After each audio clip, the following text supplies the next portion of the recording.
Mabuhay! Welcome to Metro Cagayan de Oro. This is where I live.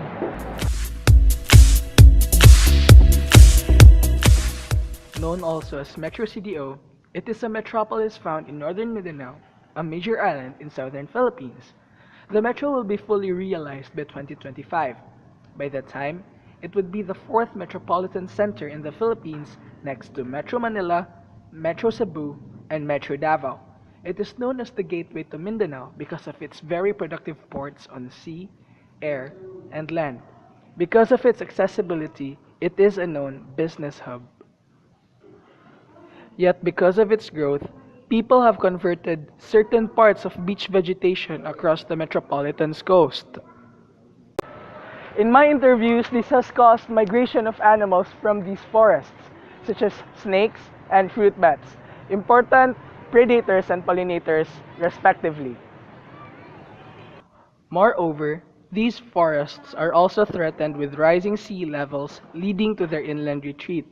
However, the inland retreat is arrested by population rise and development on coastal areas, leading to a global phenomenon of beach squeezing.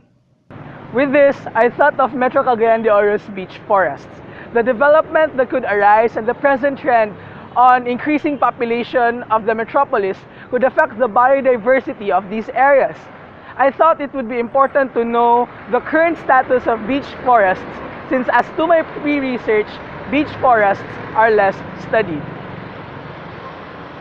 To do this, I selected one beach forest each from the municipalities of Opol and Taguluan.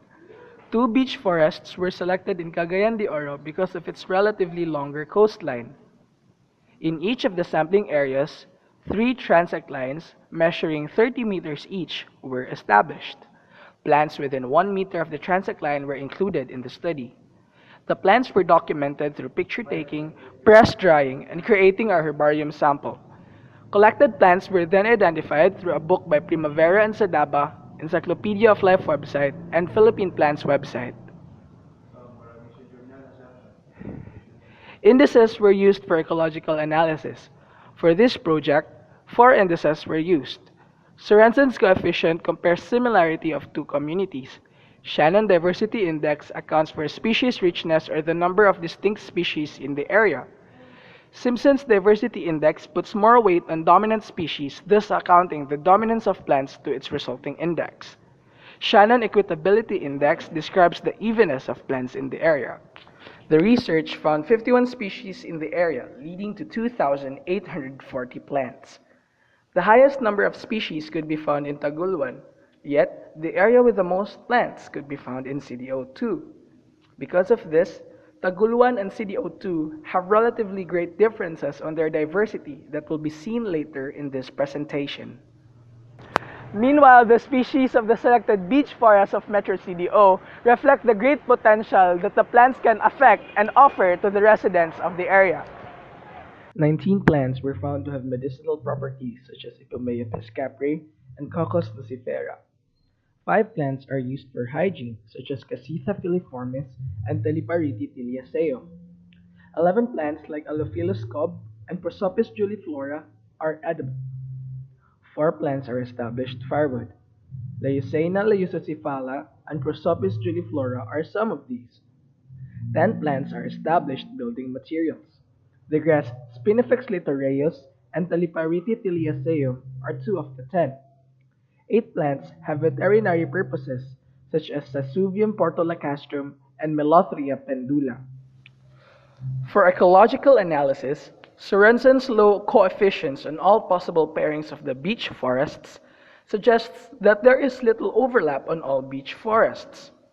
For Shannon and equitability indices, the higher the index, the richer and more even the species are, respectively.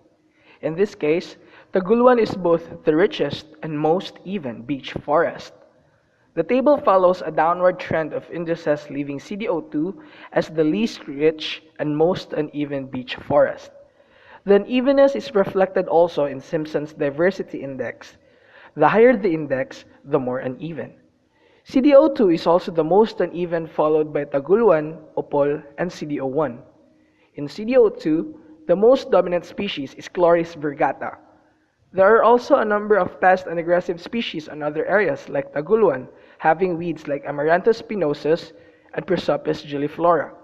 The reason why these proliferate is that residents do practices, such as burning, that help pest plants dominate over other species.